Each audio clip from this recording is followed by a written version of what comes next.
All right, I will take a POI in the chat. Please don't unmute just because I'm very easily distracted, and that'll probably be around 5:30.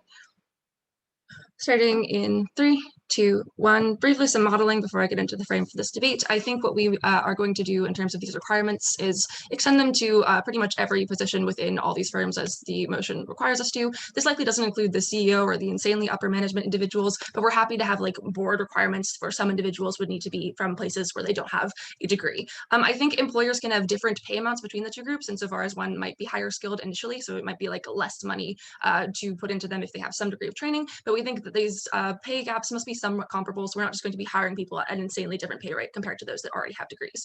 Cool. What's the framing in this debate? I think it's generally like problem solution. The problem with university in the status quo is that it develops a lot of human capital, but not in ways that directly apply to the workplace. So what it looks like is people, yes, getting advanced degrees in something like engineering, but then not knowing whether or not those are all the skills they're going to be using when they transition to the private sector and are likely going to be in a far more specialized field. The solution there that I think happens as a result of this debate is that the companies are going to be incentivized to offer training programs for individuals that directly correlate with the kind of economic outcomes that they want to produce, meaning that people get skills that are exactly efficacious for their ability to advance in society and also so that the company itself can be more successful. There are two broad impacts to this. I think in this motion, first, it looks like access to jobs for the disadvantaged. Secondly, on economic development. First, let's talk about access to jobs and the problem in the status quo. Cool. First thing here, there are systematic barriers, I think, already to getting a university degree for a large number of people. So those that come from more impoverished backgrounds and don't have money to go to college are just not likely to in the status quo for a couple of reasons. First is that the perception of debt or taking on a loan is really negative. So it's not just that you don't have upfront cost, but if you're someone who comes from a place where your parents or your friends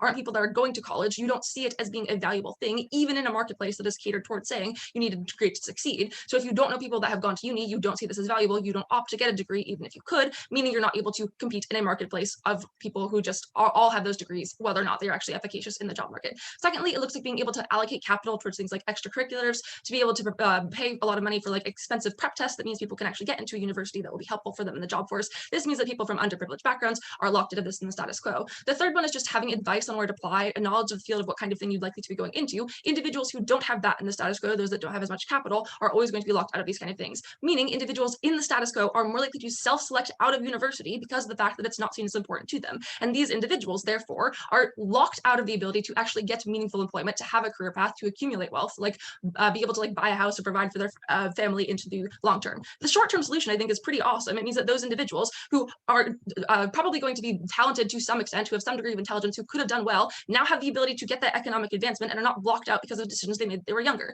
The second issue and why they don't self-select into university later is because there's a negative perception of going back to get your degree. Plus, it's a lot of money, so it looks like it's disrupting your career course without actually knowing whether or not it's going to have good effects, meaning there's a fundamental problem where there's a lot of individuals who could be doing well in the workforce that are just not making the initial steps to get into that workforce that we are now allowing to have access to jobs. This is good for two reasons. First of all, they have money. Second of all, it means more people are actually going to be working in places that probably mean they're going to have a lot of economic output that is valuable. Cool.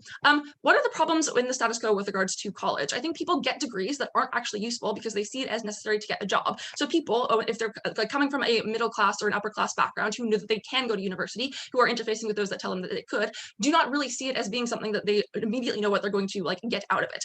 What this looks like is you drop a ton of money on a degree without knowing precisely what you want. So you put a lot of money towards a philosophy degree because, hey, that means that I'm going to have a degree, meaning I'll be marketable later, without actually thinking about what that actually means in terms of you getting into the workforce. The comparative then is that people see pathways outside of university and they opt into these far more often. This is really good for a couple of reasons. I think companies are now way more likely to be training individuals. What this looks like, if you have a requirement that means you need to hire people who don't come from backgrounds where they have like advanced understanding of engineering, or you would have them being like software developers, these kind of skills I think are things that are always going to vary based on what firm you are working in. So what happens in the status quo is people would like get a degree in whatever field they're going into, then get to a company, and then suddenly they're thrown into the deep end, unclear exactly what it means for them to be working in a field where, yes, they have specific skills, but they're not applied to whatever the specific firm is doing. I think we solve for this kind of issue by implementing these kind of training programs. What this means is both those that didn't have access to the previous education and those that are entering in now are likely to be way more effective within this company in the minute they get into it because of the fact they're given a platform and a clear training program that is going to solve for all the different levels of education people may have. So for example, someone coming from one university with a specialized in a specific field with a degree and someone coming from another one are not going to be at an equal place because they're not just going to be locked out of these kind of things. I think companies being way more likely to train these individuals is really, really important,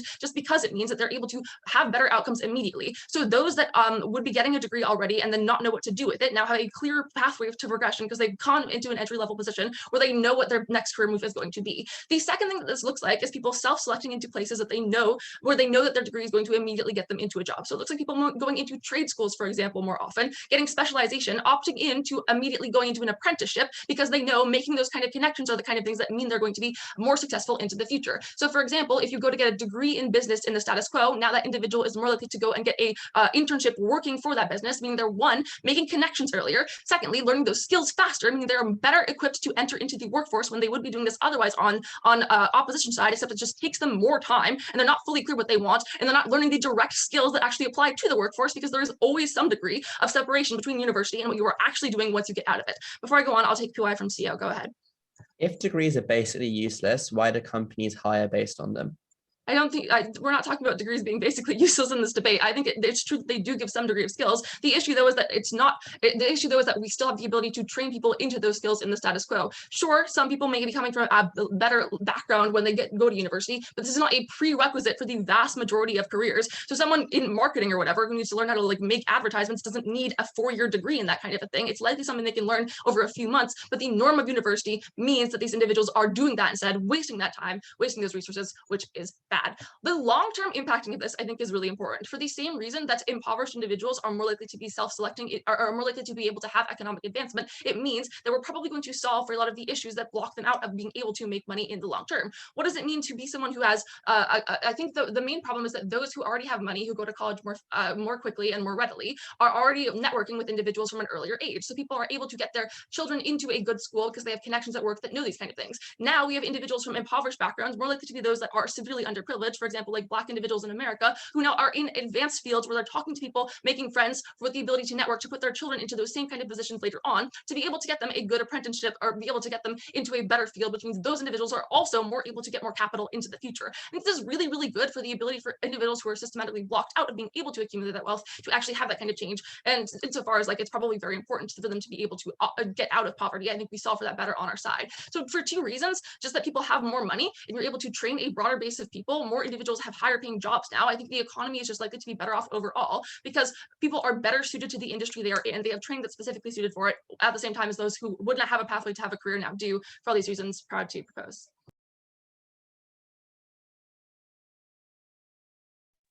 We thank the Prime Minister for that fine speech. May we now have the Leader of Opposition.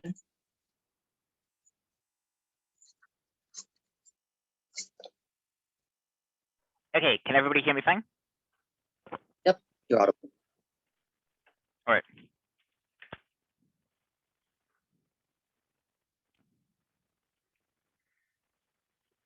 Starting in 3, 2, 1, go. Key bit of framing.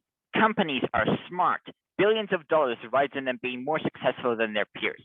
If degrees were as useless as OG claimed they were, if they were just a huge waste of time and not really that valuable, why is it that so many companies put these degree requirements on their applications? The reason is, panel, that they teach you useful transferable skills which are hard to get in an industry environment, and that's why companies require them. If they were so useless, then a new company would come along which, without any kind of government intervention, would just hire all these people straight out of school, and they would do much better than everyone else, but they don't because the degrees are actually useful. First, in rebuttal, and then 2 key points. Firstly, on the skill level of the workforce, and secondly, on the power of disadvantaged workers within a company. Before that, our counterprop. Why does this motion require fiat? Because you're forcing a company to, every company across all levels, to institute a quota.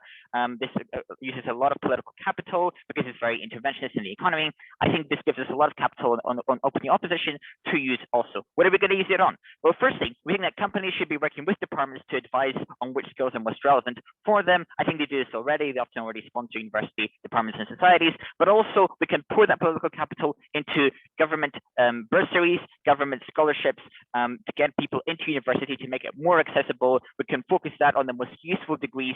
Say, for example, if a country needs lots of STEM degrees, we can focus that on STEM degrees. I think that's fine on our side. Also, we would like to encourage companies through tax incentives to provide scholarships for people to go to university and study useful subjects, say like technology or something like this, or finance. I think we can do that as well. Focusing on high potential students who are currently in disadvantaged backgrounds. Why is this a useful counterprop that makes university a lot more accessible on our side? That's going to be the real comparative in this debate. Before I go on then, a few points of rebuttal. Okay, so firstly, I think that opening governments say that okay, well, degrees aren't that useful. Again, I think we've rebutted that just from the empirical observation that a lot of companies want to be as successful as possible and therefore require it, so it is useful. I think they then say that a few things on accessibility of university. Firstly, they say that for a lot of people, the perception of debt is a bad thing, therefore they don't want to go to university. No, I mean, the people from the most disadvantaged communities are often the ones most in debt. Therefore, it's not the case that there's a social stigma against them being in debt from the community. That's not really true in the real world. Then I say that a lot of people don't have enough money to go to university. Again, maybe true, but per our counterprop, we're going to provide scholarships to people. We're going to make university more accessible. And I think it's in the company's incentives to already do this because they want to hire skilled, talented people regardless of their background. The last thing that to respond to here is they say that a lot of people can't get into university because they're from ethnic minorities or disadvantaged groups. Okay, well, firstly, the disparity exists on both sides. I think on your side, it's going to be the kids from the top private schools who get these cushy, middle management jobs at these companies, because these are the schools where you get taught the most skills early on in your career, therefore they're going to hire from them. I don't think they prove why these people would hire from like the poor schools. And I think it's too late for them to fiat this in. I think on our side, if you're a poor kid who manages to get into university, your university will have a careers department. You will get some kind of good job. I think that's more likely on our side, given that you're better able to get to university in the first place. So I think we win on accessibility. The last thing to respond to is they say that, oh, okay, upper class people get useless degrees like history of Nordic art, and that's not really that useful. Firstly, these upper class people who can afford to get useless degrees, I don't really care that they waste their money. That's not the most inflammable group in the debate. It doesn't really matter. But also, these companies already have graduate schemes in place to take these people and retrain them through finance, for example, focusing on their transferable skills in essay writing, for example. I think this is something which is symmetric on our side in terms of company incentives to retrain. Okay, first substantive then on workforce skill. I think we get more skilled for workforce on our side for two reasons. Firstly, diversity of skill. On our side, you go to university, you learn a variety of skills and technologies and methods. For example, in machine learning, you learn both PyTorch and TensorFlow frameworks. This means this can be applied at many companies and many different projects. Outside proposition, you learn from one company which you go straight into. They have one way of doing things, one technology stack, and one set of processes. This means on our side, you have more diverse skills and more well-rounded as a person because you go to university, you learn from many different professors. But the second reason why we have more skilled workforce is the intensity of knowledge. On our side, you go to university, you get intense education from top professors, and these people who are really good at teaching people stuff are all concentrated in university. This lasts for a few years. You can work on projects specifically designed to teach you as much as possible, as efficiently as possible. Outside proposition, you might get some side educational benefit from working in industry, but a lot less. Why? Because of the financial pressure to create lots of short-term economic value and extract that on a quarterly profit basis. I think this means people have bad practices to meet deadlines, and there's less of a time to focus on feedback and getting these people to grow. Therefore, you have worse workers on side proposition. What are the impacts of this? Fourfold. Firstly, I think you get fewer fresh ideas inside companies on side proposition, which makes them less efficient economically, less able to produce good goods efficiently for consumers. On our side, we have a more diverse and better skilled workforce that's better for the economy. Secondly, I think on side proposition, you're more likely to be stuck in one company because you have fewer transferable skills from your degree at university. This means you're less likely to stand up in the face of racism or stand up in the face of abuse from your manager because this is the only company you've ever known. And you don't have a degree. It's very hard for you to get hired somewhere else because you have fewer transferable skills because it's all focused on this one company. Thirdly, it depresses wages because workers are less skilled. And fourthly, very importantly, I think workers are much more vulnerable to industry shocks inside proposition. Why? Say you work in the oil industry and oil price goes down, a lot of people get laid off, you lose your job. On our side, you still have a degree, presumably in energy. You could get a job in another energy company, in like solar energy, for example, because you have a more diverse, transferable set of skills. Aside proposition, all you've ever known is that one company. And if that goes under and you get fired, you're much more vulnerable to industry shocks. And most vulnerable workers are screwed over inside proposition. These then are four impacts why the economy is worse inside proposition because of the difference in worker skills. Second point then, on the power of disadvantaged workers within a company. Okay, so Right. There's going to be less power for these workers inside proposition. Why? Firstly, they're disliked because they're seen as taking it as someone else's job. This is like a standard quota argument. You're implementing a quota, and therefore you're seen as taking a job from a more skilled university graduate. Secondly, imposter syndrome. People who go in through this quota system will be less likely to put themselves forward for promotion and actually reach positions of power because they feel like they don't belong there, because there's some percentage of people at the company, but most of them are still university graduates. Thirdly, university networks. I think a lot of people in that company, if they all went to like the same top schools that, like, I don't know, Yale or Princeton in the US, I think a lot of them would feel like they have a network with each other, whereas these people who are in through this quota system won't have this, therefore be less powerful in this company. On our side, instead, we use that capital to get these people into these universities where they are in the in-group in the network. They have the same connections. They're then better able to enter these companies legitimately. They feel like they belong, and they put themselves forward for promotion. So in terms of changing companies to be better, more inclusive for people from disadvantaged communities, we're better able to do that on our side when we get these people in the company legitimately. And therefore, when they're in the company and we show them why they're likely to be, they have more power to actually enact positive change for these communities. Look, we've explained 4 different impacts as to why this is bad and reduces the scale of the workforce. We've also explained why on our side, people who get into the company can actually make positive change. For this reason, opening opposition. Thank you for that speech. May we now have the Deputy Prime Minister. Okay, am I audible? Yep, you're audible. In that case, I'll start in 3, 2, 1. The problem with what you just heard from Ivan is it assumes the level of training these people would have when they enter the workforce on Gov is the same as the level in the status quo. The problem is, per Emery's speech, this is false. That is, it is likely that training programs exist that mean you see some level of capital injected into you at the point where you enter the workforce. The claim in OG was simple. Universities inject some capital into you, but they inject it in all of the wrong areas, and most of the time spent educating you is never used. It would be much more useful if when you enter a company, you are subjected to a training program, something like what Google does with the plan to have 6 months of training that just replaces a university degree, and they give you certification for that skill at the end. And now you have the relevant piece of human capital, and you haven't wasted years of your life and thousands of dollars getting all of the irrelevant stuff. I want to note this means a couple of things to the debate. One, the claim that you are simply less educated on op is a false one. Ivan makes the key concession here by noting that people who go into history degrees have to do, for example, transfer programs to go into law. These transfer programs are the 6 months of training that you would get at the point where you enter the workforce on Gov, and you just skip the bit where you do the irrelevant degree that gives you maybe some educational benefit that you can get by just gaining that education over time. Maybe you have to spend like 6 months rather than 3 months, but you also haven't wasted 4 years. So you're clearly more efficient in terms of education on Gov rather than on op. And no one on op bench therefore has managed to prove, and I don't think they will, that universities are really injecting capital that couldn't come from elsewhere. Given that then, in this speech, you're going to get 4 things. First, I'm going to go line by line through Ivan's speech and rebut all of it because I didn't get to do that when I'm speaking with him, and I think it'll be fun to do it now. Then I'm going to talk about 2 things in substantive. First, I want to be clear on what the comparable career paths look like on either side. Secondly, I want to talk about workplace diversification, in addition to the substantive you heard from Emery, which I want to note is basically all still standing.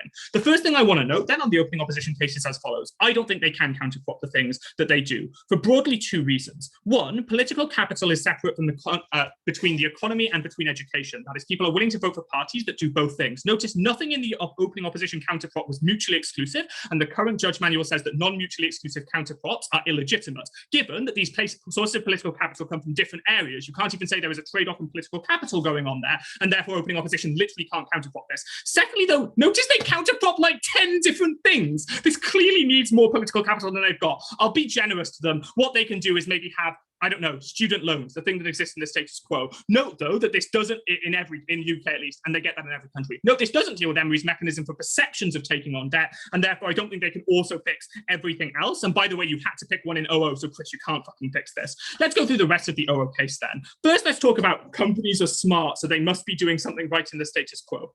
And this will deal with the COPOI as well. 2 responses. One, this is just a false assertion. I'm sorry, managers in companies are not omniscient. Rather, they grew up in a system that tells them things that are valuable and they internalize those notions of value. For example, they are told that in order to be employable, you need to have a university degree, and therefore they enact that bias in the system. This isn't necessarily smart if every company is doing it, but rather it's just a thing that you expect from managers, and managers continue to hire on, especially given that managers often themselves have university degrees because of this bias, and it devalues them to say that the thing that they learned wasn't useful or good good for them, and someone without that degree could do just as well for them, meaning they are likely to select against this. That is, companies aren't necessarily smart in the status quo, and Opbench can't just say this by saying, oh, but they make this decision. Secondly, though, I want to note, even if they are smart, that might just be that they can't make the decision that you want them to make on Gov, because there is a collective action problem here. That is, if universities insert some amount of initial value, which is not a thing we are contesting as false, rather saying they just don't insert the initial value optimally, then it does make sense to hire people with university degrees at the point where other companies are able to do that, because the training program is both a time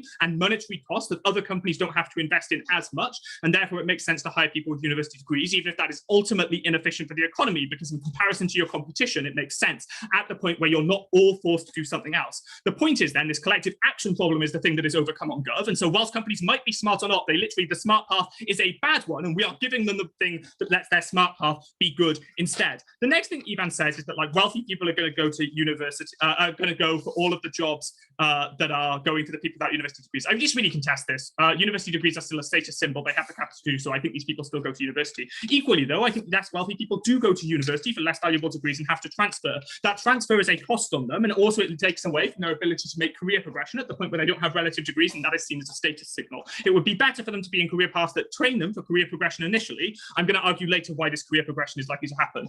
Next, Ivan says, oh, you can't get out of the careers that you're in. A couple of things to note here, Ivan. One, more than one business exists in every industry. If you're getting sexual assault or whatever in the workplace, you can presumably just go to another industry with a certification of training that you already have from the industry that you are in. Like you can move from Google to Facebook. I really don't give a shit. Secondly, though, to the degree that economic shocks happen, I think that people can't move out of the industry that they're in anyway, both because their degrees are relevant, but also they have years of experience in that thing, and they'd have to go back down to the bottom tier at some other industry, and that would still be a comparable loss in pay. I don't think then this is a case. Finally, Ivan says you have more power in the you don't have power in the workforce because you experience imposter syndrome, or you feel or you're mistreated because of quota. A, to the degree this mistreatment happens because they think you're from a worse background, it happens even if you have a degree that is perceived as being unearned. Notice this is an in-group, out-group distinction because you have different cultural norms that you enact, and therefore you're seen as not being as valuable as the rest of the workforce by the people who are likely to be in power, who are the privileged ones. So this claim is uncomparative. Note, though, it also can't win the debate. I'm not going to have time for a POI, sorry. It also can't win the debate because the comparison for these people is they don't get into these workforces at all, both meaning they are working lower paid jobs, meaning their physical needs aren't being met as well, but also they have worse mental health because they are doing jobs that they themselves perceive as less valuable. So even if I feel like I don't completely belong in a workplace, it's better for me to be in a workplace that I perceive as valuable, so I can think that the work I do has some societal value rather than none. Let's talk then. I think I've dealt with what comparable career paths look like on either side, except for one thing. Uni degrees train you in learning. I just contest this claim. That is to say, uni degrees often, for the vast majority of people, train you how to pump out a crap essay by copying from sources at the last minute in a way that is completely non-transferable. I think this habit is actively destructive in the workplace and leads to bad workplace habits that we would rather train out of you by not having you do things at the last minute. I also think, though, you are sadder in the workplace at the point where you spent years doing a degree and now you perceive it as valueless, you perceive yourself as bad at your job because after years of training, you're having to start from scratch, meaning your comparable workplace experience is worse. These things get better on Gov. Finally, let me talk about workplace diversification. I think Emery already wins here by talking about networking to literally no response, but let me do a couple of other things. A, it is literally necessary to create career paths that track up for people who don't have university degrees and who couldn't access them. Given that Op can't solve this problem with fiat, what happens then is as follows. On Gov, exclusively, what you get now is people able to access degrees because training paths exist for them, so they access higher positions in the company, and therefore, what you're likely to see is a more diverse workplace environment that reflects more diverse backgrounds. The outcome of this is that there isn't a clear in-group in the workplace, i.e. you have to have certain experiences in order to be fitting at workplace socials and so on. That means for the people from lower class backgrounds who do access university, they now don't have a workplace that excludes them and gives them that imposter syndrome because they're not part of the relevant in-group, because you have managed to diversify the workplace at all levels. Ultimately, universities might add some value. They don't add nearly enough for the amount of time and money that we pump into them, and would rather replace them with something just much more efficient. Proud then to stand in OG.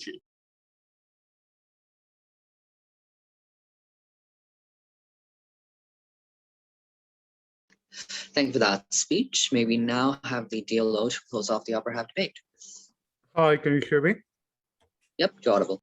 I'll take POIs in chat, please. I'll take one for closing for engagement if we have one, or even for opening, we'll see. Just put it in chat. Please keep your cameras off because I'm having some unfortunate internet issues with my internet service provider, and I would rather I didn't disconnect in the middle of my speech, which would be very unfortunate. Getting started in just a moment.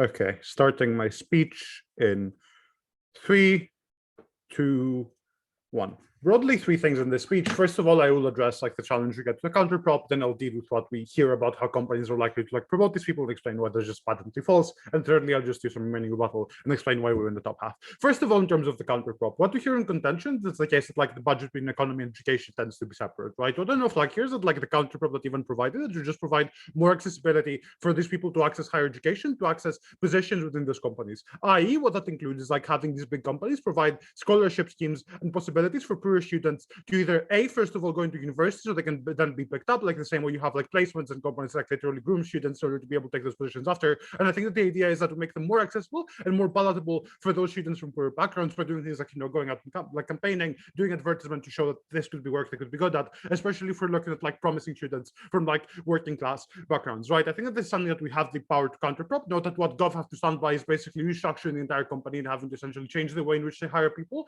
which presumably can be quite burdensome for the company, both in terms of capital and in terms of productivity. I think our counterprop is entirely reasonable in the context of this debate. The next thing I want to deal with is the idea they tell us where it's the case that companies basically don't have the ability to select between the best workers, and that this is due to like manager bias. Like what I want to flag here is that like very often companies have access to things like statistics to see how different workers perform, and they have like an active incentive to innovate and to try these training programs that governments talk about, and know that these aren't like actively like prevalent in the status quo for a specific reason, right? What I want to flag here is that like it's the case that like university provides a wide variety of education which you can use as transferable skills. Like first of all, I think that it like has an incentive to provide employable graduates because they want to have high employment rate after graduation to begin with students as the first mechanism. Secondly, I think they often have to offer industry placements and like provide internship skills. So like those skills have to be aligned with industry so people can transfer. And I think like thirdly, that given the lecturers very often do have industry experience and like they basically teach you the stuff which you're likely to use in the workplace. What I don't know, like here's it like even like marketing, which is the example that PM uses, is not something that's like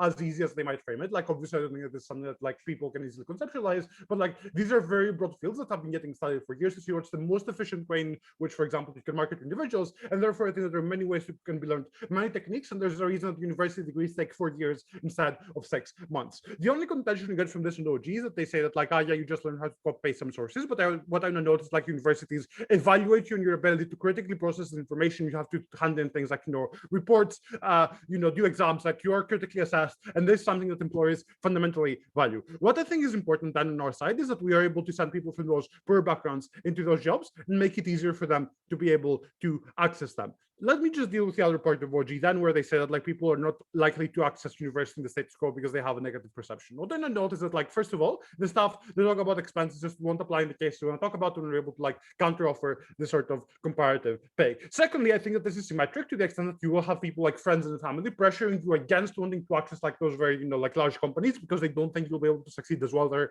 and pressuring you to, for example, get a job in your local community where, for example, the people you're more likely to be successful. There will still be like a skill gap which you'll perceive like that this is a risk notion, so people will have to like transition. I don't think Gov proved why the mindset is likely to change. People will still be afraid to access those jobs. In terms of like extracurriculars and like advice referred to apply, like what I noticed, like for example, when you have like unified systems, it's very often the case that universities will take you on the merits of the studies you do at school. They can like see how well you have been doing, like, and then refine you, turn you like into a productive member of the workforce after you leave, and that means that you're able to do so much better once you access the job. Next up, let's deal with the crucial contention from OG, which is the case that like companies are likely to be able to train you well, and this is going to make you like a better worker in those 6 months. Before anyone will take one for closing. Yeah. To access your counterprop of scholarships, you still need to access that seat by being worthy of it, which is impossible for minorities that don't have access to standardized tests or good education. I mean, I don't think that that's necessarily the case to the extent you have like a public school, but like I will address like this in the next part where I deal with like the OG thing. What I want to notice is that companies are inherently risk averse and they want to be maximizing the profit they're making. What I mean by this essentially is when they're picking which workers to let in, they need some sort of guarantee that you're going to be good at the job you're likely to be doing. What I want to flag here then is that the reason that universities ask for those degrees in the first place is that they essentially want the guarantee that A, you're able to adapt, B, that you have the necessary knowledge, and C, that you will be able to essentially function as a member of of the company and do like this high degree of work and do like very specialized fields very often. Now, the way I think they do this is that to the extent that you have like a university degree, they are able to like see the degree to which you are assessed by your university and see how good you are. Not that like very often the sorts of like things you have to do in like high school just going to be very basic and not like necessarily reflected of how well you'll do in the field. Like for example, if the gov contention is that like, you know, a history degree at university does not transfer to the workplace, I just don't know how it's the case that, for example, like, you know, high school physics or some shit is going to demonstrate how well you're able to do in the company itself. What I think this crucially means is that companies are going to inherently trust these workers much less, and I don't think that you're able to move them up from high school into like doing a very specialist job, especially in a management position within the span of 6 months. What do I think this crucially means for the debate? I think that this basically means that the people who do end up in those positions are likely to end up in like jobs which do not have A, such a high degree of responsibility, B, they're more likely to be accessed at a lower pay, but like C, I just think that like the stuff that OG wants to talk about and what even flags is that it's the case that these people are going to be less likely to want to apply for promotions. They will feel like they don't belong in that company, given that people with degrees are still better able to access them. Before I move on, I'll take one from OG as well. Sure, go for it. Yeah, Chris, the point is that you get 6 months of training total. It's that you get your initial 6 months of training, and then they have to give you more training so that they can promote you, because they have to promote you. They are likely to give you that training and give you therefore a long-term career path to move up. Yeah, look, I want to note that, like, first of all, this has to like incur very big costs for the company because they have to like provide so much additional training. But secondly, I just say that they're not likely to provide this training for most people. They will still stick like the bare minimum of the quota of people they have to promote, exactly because they don't have the guarantee that you'll be able to do well. But secondly, they know that you won't be able to adapt. Like, it's going to be very department specific to the extent that you only have to essentially engage with the company in a specific way. Why is the comparative better on our side of the house then? I think that the way in which we can win this debate is that we're able to provide access to like perhaps fewer, but students which are going to be able to better succeed. Why? I think that the people that you get on our side of the house are people who are like A, are going to be able to adapt to university because we overcome the barriers that government talk about. B, they're going to be less afraid to be able to fight for those promotions and fight for the rights within the company because they'll be equally as educated as the other individuals, more than just the 6 months, which means that they're likely A, to not be listened to by the co-workers, but B, not the people who, like, for example, hold the power in the company, the status quo, for example, like the old bosses, like the old rich white boomers who just won't listen to someone with this background as OG flags. Most importantly, then I think we're able to get these people within the companies, and they're able to do things like apply for promotions and be respected by their co-workers, which means that they're able to do things like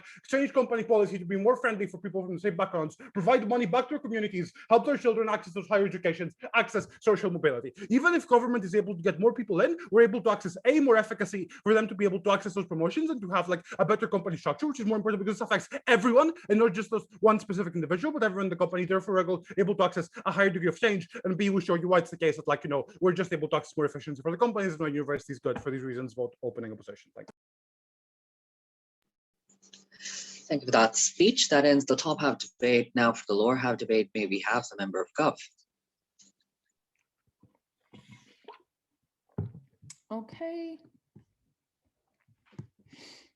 I'm assuming I am audible. I will start my speech in 3, 2, 1. Okay, I have a lot to get through. Let's get into it. Let's quickly respond to closing government. They have a point about debt. Firstly, I think this is somewhat derivative of their opening. Secondly, I just think that on balance, most people are able to pay back their debt if they are getting into careers that are backed up by university positions. Like, statistics show over and over again that a university education is often the most important factor in terms of social mobility. Thirdly, like, people are not idiots. People are aware of the debt that they can get in. People can make a rational decision about whether they want to take this on or not. And fourthly, even if they have some debt, which is not ideal, the premise of the government so far assumes that your monetary position in life is like the most important thing. For a lot of people, like, their capacity to learn things through university is far more important. We're going to expand on that in our extension. Secondly, they say that now you empower people to give back to their communities. As our opening points out, this is contingent on enormous success that you have in this field. But secondly, like, people give back through their communities all the time in a myriad of different ways. I don't see why this motion is exclusive to that.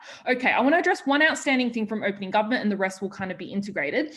I want to point out that a massive, massive premise that underpins opening government is just the idea that the people who will, on balance, get a lot of the like jobs that like non-university type jobs under this policy will be poor people from more disadvantaged backgrounds. I think that actually overwhelmingly this probably will not be the case because of things like nepotism. Imagine if you do not have any guarantee whatsoever that the person that you're hiring has the requisite qualifications. Like you've had some look at their, at their work experience, but you can't be 100% sure. Grades are often a much more, guaranteed idea of, for example, intellectual capacity, because it's gone through a slightly more rigorous framework, even though opening government says, but you can bullshit essays and some things. That is a lot less bullshittable than, for example, like a reference just being like, this person was kind of good. So who are you likely to hire under this policy? You'll hire people that have nepotistic connections. You'll hire the rich white boy whose daddy is able to say, yeah, he's really, really good. So there's no guarantee that disprivileged people get hired under their policy.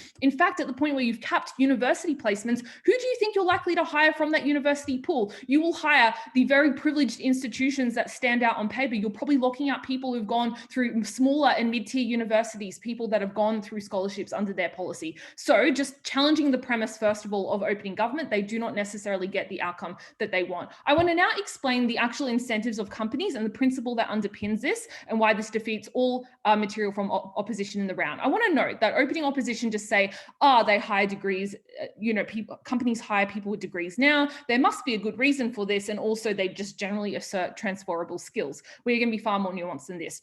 I want to point out that there are actually already plenty of incentives to hire people without degrees. One, often they are likely to be younger than people with degrees. There's ageism that exists in the market. Secondly, as opening government point out themselves, you can often pay them less. That means you're paying them less, you have more money as a result. And thirdly, you have diversity incentives. You want to hire people from different backgrounds. And companies, yes, are actually smart. They're actually always looking for ways to outcompete their competitors. So if they have people from a different pool of talents, then they can probably bring different ideas to the table. Therefore, this debate only occurs in circumstances where it is not appropriate, where you do have a pretty legitimate reason to want to hire a high proportion of university graduates. It might be, for example, because you're a consulting firm specializing in policy and law, therefore you want a lot of law graduates. Or maybe you're a company in the arts where you want people to have gone through 3 or 4 years of actually having a real diverse set of those experiences. Or you know that your job is particularly stressful. You want people who have significant experience with things like deadlines, things like having to manage a bunch of things. Or you know that your field has a significant research focus. Now, I know opening government's thing here is like, but sometimes again, like this is not the best barometer for this,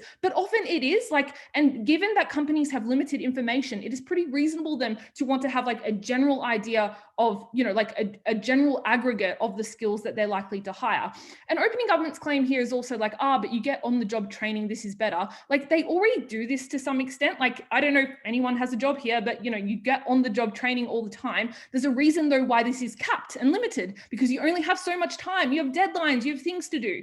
So what you're imposing therefore on companies is significant. One, you can't hire who you want. And two, you're requiring them to dedicate significant extra time that is not directly connected to on-the-job work at an additional extra cost to them. And this is a significant principal infringement on 2 levels. One, you are often, these companies have often put in significant resources in order to have the company that they want, the direction that they want, and to have the products that they want. You're asking them to take a massive, massive risk. But secondly, to some extent, you want a reciprocal obligation from the employees that you hire. You want that certainty. I know it's favorable in debating these days to be like, company's evil, but there's a pretty good reason why companies fail all the time. It's because having a company is significantly risky. I think this is so much of an additional burden, and one that is that exists regardless of any other outcomes that can be achieved in the debate. But before I go on, I want to take opening government. Yeah, so the problem with universities is they normalize hiring from people who are geographically far away. The comparison isn't that everyone goes to big companies initially, it's that local companies have incentives to train you picking from the local pool rather than the far away university one. This is then a path later in life to big companies that mean people from poorer backgrounds do get hired. Yeah, that's kind of just an assertion. I don't know if that is always true from companies or not, but if you're talking about smaller local companies, they are often the most at risk of failure, and now you're adding a significant additional burden on them. So again, this responds to opening government, but I think is also a very strong principle that outweighs other teams in the round. I want to lastly talk about the value of university, right? Okay, I'll just make the point that governments are always looking for excuses to defund institutions. They are likely to latch onto this narrative and say, well, clearly university is not that important now because you can just get jobs without a degree. And the impact is twofold. Firstly, you're less likely to have any capital for the things that opening talk about. We think is fine as a counterprop, but now we've given you a structural reason as to why this is lessened, because governments can just say, again, this is not that important. But it's also broader than this. If you defund education, you're less likely to have things like a general pursuit of knowledge, which go beyond employment, our capacity to discuss the nature of society, philosophy, important things that are not just about how quickly you can get a job. But individuals are also likely to be like, well, I clearly don't need a degree right now. The problem with that at the first level is, one, you still have no guarantee that you'll get a job. Two, you are now boxed into an incredibly narrow set of skills. Opening government thinks on-the-job specialized training is bad. It's not. What if that industry dies? What if the very narrow set of skills that you've been trained for suddenly are not relevant anymore? A broader university education is better, but you also get general experiences, networking, life. And also beyond this, you're likely to just have less people going to university now, making it less diverse. It's probably better if institutions like Oxford have people from more middle-class families. I think on balance, this is all of these benefits are just more significant than you get some debt, which I've already kind of responded to. These impacts also hurt everyone, not just the types of people that like every other team has talked about in this debate. That is why closing opposition wins. Thank you for that speech. May we now have the Gulf Whip to sum up the CG case? May we now have the opposition whip to wrap up this debate as a whole?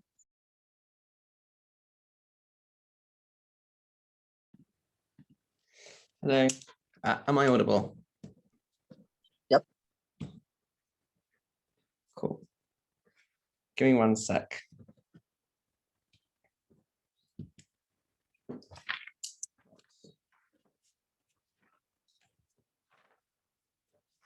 Let's check. Oh, a lot of paper, gosh. Right.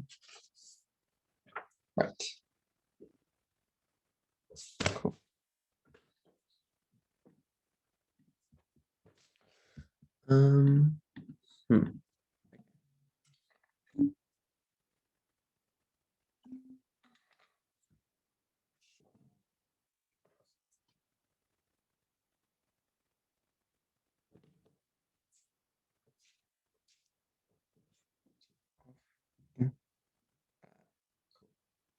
I'll take POIs exclusively in the chat, please. I think that university is about a lot more than just the job you get out of it. I think university is about the relationships you make, the friendships you have, the general benefits that you get. I think it's interesting that Jess is the only person to talk about this. And I think the fact that she does that is already largely debate winning. 2 things in this speech. Firstly, talking about the principle of companies and the pitiful responses we got to that. And then secondly, talking about the individual effect of university, etc. For that, I'm just going to do the response to the one extraneous contribution that closing government have, which is basically about autonomy and university student debt. Even if this is partly derivative, as most of their case is, the one thing I would say here is that it's unclear as to why you have autonomy on their side of the house either. If it is the case that you get a job through the sort of training programs that opening government want, I would stipulate you're probably going to have contracts within that training agreement saying that you have to work for this company for a set number of years because they poured this amount of capital into you. This is literally what Google do in the sort of training thing they're talking about. So if autonomy is the most important consideration in the debate, I think it's at best symmetric, because once the company invests into you in these ways, I don't think you get autonomy in the way that closing government suggests. Okay, let's talk about company jobs and how this works. What Jess is able to do is 2 different things. Firstly, she's the only person in this debate to give a detailed analysis of how companies actually hire people and why they're likely to already hire a significant number of non-university graduates in the sort of jobs they're talking about. This is a lot more important than the opening opposition claim, who basically just assert this and say something about like professors teaching you concentrated skills.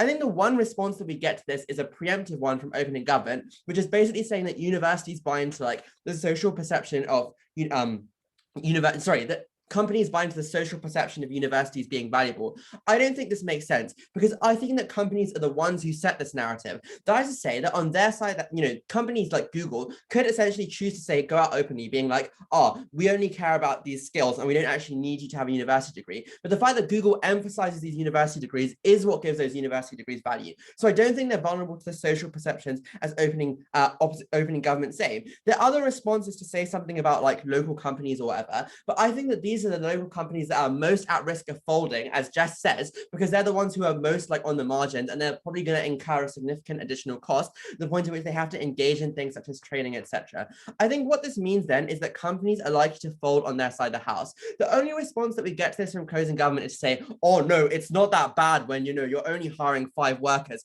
I would observe that this literally mitigates their own claim as well, because if they want a diverse source of workers, then presumably you have to have like most of your hires not going to university in the first place. So their response mitigates their own case. But also secondly, like the workers you have are important, right? Because they're the ones who carry out the functions of the company overall. I think that this is able to have a massively important impact, both in terms of principally and practically. Principally, insofar as companies give reciprocal relations to the people who hire them, because, you know, they're paying them wages, etc., they have a right to be able to pick who is going to best suit their company's needs, and that's what happens on our side of the house. But also practically, if companies fail, that's likely to have a massive impact, because it means that, you know, people can't afford as much stuff, etc. I think this is an important impact in the debate and outweighs minorities who closing government don't even say why we care about them the most. I would say that companies collapsing probably has impact on everybody, including minorities. So it's something that we ought to care about, and it is an incredibly important consideration in the debate. Before I then talk about like accessibility and individual impacts, opening government, POI.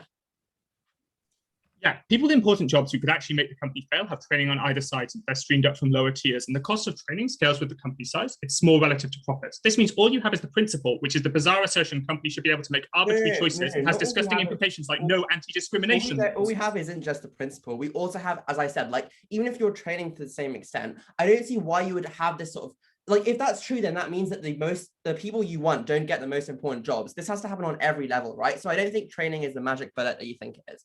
Okay, on individual accessibility, the opening government claim, which closing government repeat, is basically that universities aren't diverse because of debt perception, admission test results, etc. The opening opposition strategy to get around this is to counterprop, but I think that Jess is the one who structurally proves that universities are becoming more diverse over time. There are a bunch of reasons for this. Firstly, insofar as internally academics are generally left, that means they want to have a diverse intake. Secondly, there's external pressure because universities are publicly funded, which means if their benefits only go to the elites, that's going to lead to public pressure, encouraging them to do things like access.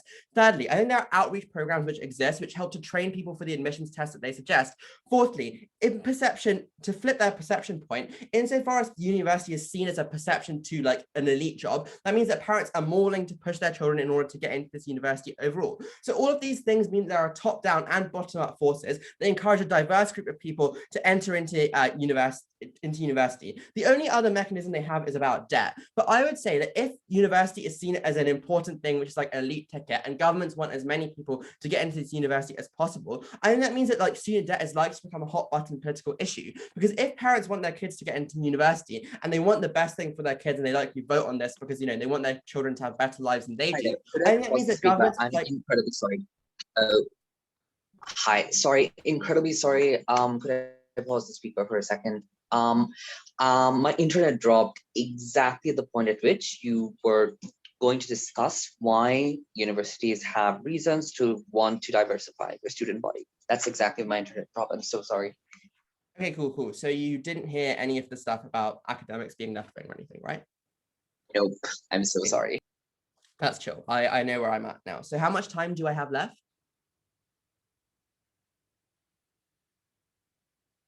Hello?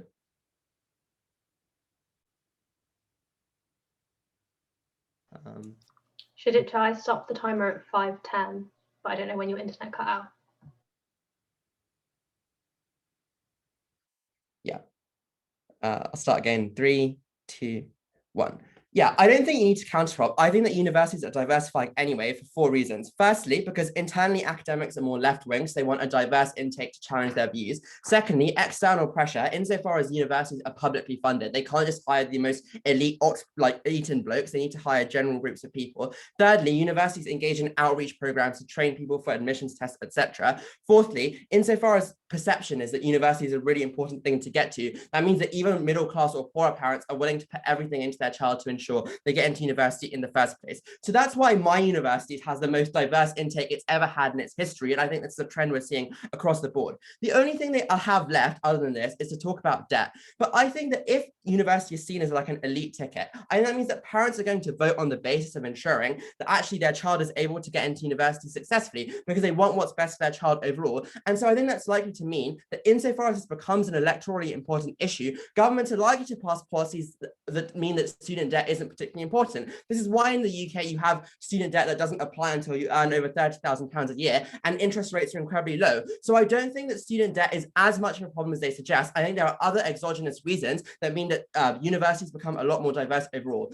But fine, even if we can see that universities aren't diverse, I still think they're a lot more diverse than the comparative, because neither the opening government nor closing government actually prove why their side of the house is diverse. Like presumably if Google has an internship to, you know, work for them or whatever, that's going to be the most fucking competitive thing as well, right? You're going to have thousands of people applying for these particular internships, and it's going to be incredibly competitive. The stress just shifts to that, and at even younger age for individuals. So if it's about stress or about accessibility, it's incredibly unclear why you don't just hire the elite people who have a lot of money to train for the internship exam, and that's the material that Jess gives you. The point then is that universities are actually a lot more accessible, and crucially this has impact. But this changes on their side of the house for the reason that when universities aren't a politically important issue because they aren't a ticket to the elite in the same way, that means that you don't necessarily have the same obligation to ensure that university is good or have these policies, and it doesn't become this voting issue. This has massive harms because university has benefits beyond just the things that opening opposition say, which is jobs. And this is what Jess proves: the relationships that you form, the fact that you might find your, I don't know, future partner at university, the friendships that you have, the sense of camaraderie, the sense of just sheer enjoyment you get out of 4 years at university, studying something that you hopefully incredibly enjoy. These are all massive impacts on individuals' utility, and it's unclear why we should prioritize jobs over them overall. This is at least less likely to have a significant detrimental effect, and Jess is the only person to talk about this. At the end of the debate, we both proved that accessibility actually decreased on their side of the house, but also people have better, more fulfilling lives in university, and companies are protected. Very proud to stand in closing opposition. All right, thank you for that speech. That officially ends this particular debate. Now, if you could all kindly go to the corresponding Discord channel for this room, my panel and I will get back to you in about 20 minutes. Thank you. Thanks, everyone. Thanks, everyone.